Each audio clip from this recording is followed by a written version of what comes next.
Isso. Aqui, né, a gente tem nossa plataforma, né, que é a Secretaria Escolar Digital, né, que a gente chama pela sigla SED. Os docentes contratados, né, que já possuíram vínculo aqui, eles já têm as suas credenciais bem definidas, né? Eles já logam lá com o login, né, que é o RG, e a sua senha. Eles vão estar entrando aqui normalmente como costumam fazer, tá? Caso faz muito tempo que não acessa a sede e não lembra a senha, tem ali o botãozinho ali de recuperar a senha, vai mandar lá para o e-mail que está cadastrado, segue um passo a passo ali e ele gera uma nova senha para estar acessando a sede, tá? Aqui é importante a gente falar sobre os candidatos à contratação que nunca tiveram vínculos, né, com a rede. Então, nesse caso, eles não vão ter ali acesso ainda às suas credenciais para estarem, eles não vão ter acesso, né, essa informação para estar entrando no sistema. Então, eles têm que clicar ali, ó, não possui cadastro, obtenha seu primeiro acesso. E aí ele também segue um pequeno procedimento ali informando o CPF, algumas informações, e o sistema vai gerar uma senha padrão e vai enviar para o e-mail cadastrado, né? Então, lembrando aqui mais uma vez que a nossa base de dados desses e-mails a gente vai buscar lá da plataforma da VUNESP, que foi onde vocês realizaram a inscrição. Tá? Então, a gente pega essa informação e aí vocês acessam lá a caixa de entrada desse e-mail e realiza o procedimento de primeiro login. Feito o procedimento de primeiro login, vocês entram aqui na sede, colocam lá login e senha e acessa. Em seguida, então, vai aparecer uma telinha para confirmar o perfil. Isso aqui é um ponto de atenção. Para os docentes que têm algum outro vínculo, pode estar trazendo todos os vínculos aqui agora nessa tela. E aí ele vai ter que acessar o vínculo de candidato VUNESP. Independente se ele tem contrato ativo agora ou não, ele tem que estar pelo perfil de candidato VUNESP, correto? Então, eles entram lá, seleciona esse. O novíssimo, né, que a gente chama aqui o docente que nunca teve vínculo com a rede estadual de ensino, ele essa tela aqui nem vai aparecer para ele, porque como ele possui apenas um perfil, ele não precisa estar selecionando um perfil específico, tá? Então, após selecionar o perfil, ele dá continuidade aqui ao passo a passo. Acessou ali o perfil, ele vem aqui para o menu, né, que fica aqui no canto esquerdo da tela do navegador, né? Nesse menu é onde vai ter várias funcionalidades disponíveis para aqueles docentes que têm algum perfil específico. No caso do docente à contratação, que está vindo pelo processo seletivo da VUNESP, só vai ter esse daqui, que é o de inscrição, né? Então ele clica lá, atribuição inicial, ele expande um menu e ele clica em inscrição VUNESP. Após ter clicado lá, vem uma coisa muito importante aqui. Por que ele precisa entrar na sede para realizar a inscrição? Por quê? Porque o processo de atribuição inicial ele é feito por diretoria de ensino, só que é por uma única diretoria de ensino. Então, no momento que ele fez a inscrição lá na sede, lá na VUNESP, perdão, para provimento de cargo, ele pôde selecionar 7 opções. Na atribuição inicial, ele precisa selecionar uma. Então, o que a gente fez? A gente trouxe as opções que ele colocou lá na VUNESP e a gente traz aqui para ele estar selecionando uma diretoria. Ah, mas se eu selecionar uma diretoria aqui e eu coloco apenas uma diretoria e eu vou ter que celebrar meu contrato nessa única diretoria? Exatamente. Você vai participar da atribuição inicial e vai celebrar contrato nessa diretoria. E para provimento de cargo, eu vou ter que ter o meu cargo como efetivo. Imagina que eu passei muito bem classificado no concurso e eu vou ter o meu cargo efetivo. Vai ser nessa diretoria? Não. Aqui a gente está falando para fins de celebração de contrato para docente temporário. O concurso da VUNESP vai ser um outro procedimento lá, para provimento de cargo efetivo, vai seguir outras normas estabelecidas lá pela VUNESP. Aqui é para fins de contratação. Então vamos lá, ele vai selecionar a diretoria e vai clicar ali em mais inscrição VUNESP. Aqui, aí o sistema vai trazer aqui outras informações, né, a respeito da vida desse docente, né? Então ele traz o nome, o CPF, o RG, né? No caso do DI tá zero aqui, porque esse exemplo que eu usei para tirar o print era uma pessoa sem o vínculo, né? e traz outras informações aqui, como raça, cor e se possui deficiência. Aqui ele não vai poder alterar nada, é só uma informação que a gente buscou também lá das opções da VUNESP. Em seguida aqui, ele traz a formação, né? Aqui, nesse caso, a formação ela está estabelecida assim, ela vem com um código e com uma disciplina. Isso daqui é porque esse docente ele já teve um histórico na rede, então ele já possui uma formação cadastrada previamente pela gente, pela SEDUC. Então ele já consta lá na nossa base de dados. Então aqui marca que ele tem habilitação na disciplina de História e qualificação na disciplina de Sociologia. Para os candidatos novíssimos, se eles ficarem com muitas dúvidas assim, o que é habilitação, o que é qualificação, né? Como é que eu vou diferenciar o que é uma habilitação e uma qualificação? Vai estar orientação naquele e-mail que a gente vai mandar para todos os candidatos, tá? A gente vai estar no documento orientador explicando tudo certinho, todo o embasamento jurídico para as habilitações e qualificações. Então, aqui, no caso, como é um docente que teve um vínculo anterior com a rede, ele traz de acordo com o que está cadastrado na nossa base de dados. O candidato à contratação novíssimo vai trazer a disciplina que ele optou quando ele realizou a inscrição no concurso. E aqui tem uma diferença. Ele vai ter que anexar o comprovante dessa disciplina, né? O comprovante dessa formação, perdão. Então, ele entra no sistema, aqui, vai ter um campinho lá para anexar o arquivo. Né? Quando ele for anexar esse arquivo, tem que ter um ponto de muita atenção, que vai estar muito bem especificado nesse documento orientador que vai ser encaminhado a todos os candidatos. É um único anexo. Então, se eu tenho uma formação, eu preciso colocar a formação e o histórico escolar. Eu tenho que gerar isso em um único anexo, sabe? Como se fosse frente e verso de um único anexo. É um anexo em PDF que tem 2 páginas. Ele pode ter várias páginas, isso não tem limite. A questão é em números de arquivos anexos. Só vai poder anexar um anexo aqui. Só vai poder anexar um arquivo, né? Melhor dizendo. Um arquivo. Né? Então, ele tem que se atentar a isso, que ele vai anexar apenas um arquivo aqui. Isso é importante porque isso vai ser utilizado lá no momento da atribuição de aulas. Então, passado essa parte aqui, ele vem aqui para a parte de atuação profissional em 2024.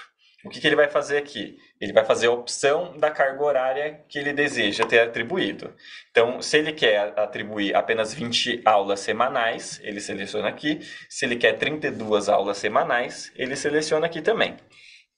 Ponto de atenção aqui, né? Eu não lembro se a Lê chegou a comentar, mas a gente aqui também tem um botão aqui de se ele deseja atuar no programa Ensino Integral. Aqui, ele só vai poder selecionar esse botão se a dedicação dele for por 40 horas. Porque lá no programa Ensino Integral, né, o tempo mínimo, né, é de 40 horas, né, a dedicação exclusiva, né, que a gente chama de RDE, que é Regime de Dedicação Exclusiva. Tá? Então, se eu quero muito atuar no PEI, mas eu quero colocar 20 aulas aqui, ele não vai conseguir. Ele tem que colocar 40 e depois selecionar o botãozinho aqui para atuar no PEI. Aí a gente vai para a próxima parte aqui. Aqui é um outro ponto importante. Ele tem que anexar, ele tem que informar o tempo de experiência no magistério e ele tem que anexar o arquivo que comprove. Vai seguir a mesma orientação do arquivo da formação curricular. Aqui só entra um anexo. Então, ele junta todos os arquivos que ele precisa em um único PDF, tá? E aí, ele anexa esse arquivo aqui, certo? Então, ele vai informar ali o tempo que ele tem de experiência e ele anexa o arquivo aqui, ok? Ele anexando o arquivo, ele clica ali em confirmar a inscrição. Então, a inscrição é basicamente isso, né? Ele clicou em confirmar, vai aparecer essa tela aqui de inscrição inserida com sucesso. E aí ele acabou o procedimento. É isso. Uma dúvida que já surgiu bastante, né, quando a gente falou a respeito da inscrição e tudo mais, minha classificação, quando é que eu vou saber da minha classificação? Ela não está disponível aqui ainda por conta do cronograma da VUNESP, né? A Karina pode me corrigir se eu estiver errado. A previsão da classificação da VUNESP, a gente tem essa data? Classificação, você diz para o concurso? Isso, porque a gente vai saber a pontuação dele. Porque é aí que a gente vai ter a nossa classificação aqui. A gente depende das análises dos recursos que eles estão analisando lá. Isso. Isso, exatamente. Por isso que aqui, o que vai acontecer? Ele vai entrar e inserir a documentação comprobatória e também vai inserir a experiência, né? O período de experiência mais o anexo que comprova esse período de experiência. Só isso. O que a gente vai fazer depois? Quando a gente tiver a classificação da VUNESP, a gente junta as duas informações e classifica esse docente, né? A previsão para classificação é o dia 30, mas é uma previsão porque a gente depende dessa informação que venha da VUNESP. Tá? Lembrando aqui que de acordo com a resolução, né, que foi publicada hoje também, resolução 3, né, foi publicada hoje, como é que vai ser o critério? Vamos utilizar 90% do desempenho do docente no concurso, né? Então, se ele tirou 100, a gente vai utilizar 90 pontos. E vamos utilizar os outros 10% com a experiência como docente, tá? Como que vai ser feito esse cálculo? Vai ser feito muito parecido com o cálculo feito com os efetivos e os estáveis. A gente pegou um período específico, tá? E a gente colocou lá que a pessoa ela ganha 10 pontos se ela atingir o máximo desse período. Qual que foi o máximo desse período? A gente pegou 30 anos de dedicação como docente, de experiência. Então, se a pessoa ela tirou 100, né? É claro que eu estou falando uma coisa muito hipotética aqui. A pessoa tirou 100 no concurso da VUNESP. Então, ela vai pegar 90 pontos de lá. E ela tem 10.950 dias de experiência como docente. Ela vai pegar de lá também. Esses 10.950 dias, a gente vai atribuir 10 pontos. Ela junta a pontuação, ela tem a pontuação máxima para a classificação na atribuição inicial dos docentes temporários e candidatos à contratação. Ela fica com 100 pontos. Tá? Então, ali vai depender de cada perfil de docente, né? Tem docente que tem muito tempo de casa, tem docente que tem menos, então vai mexer um pouquinho ali com a classificação. Não vai ser exatamente a mesma classificação do concurso público, tá? Só vou pedir para voltar aqui no PPT só um minutinho, porque tem um ponto importante aqui, que assim, ó, entrei lá, finalizei minha inscrição. Se eu for tentar entrar de novo para tentar mudar alguma opção, outra coisa assim, não vou conseguir, tá? Ele vai indicar que já existe uma inscrição ativa. Se já está com essa telinha lá, só a inscrição está confirmada. Você só aguarda agora a classificação. A classificação vocês vão conseguir ver aqui na sede também, tá? A gente disponibiliza um menuzinho ali de classificação e vocês vão estar visualizando ela.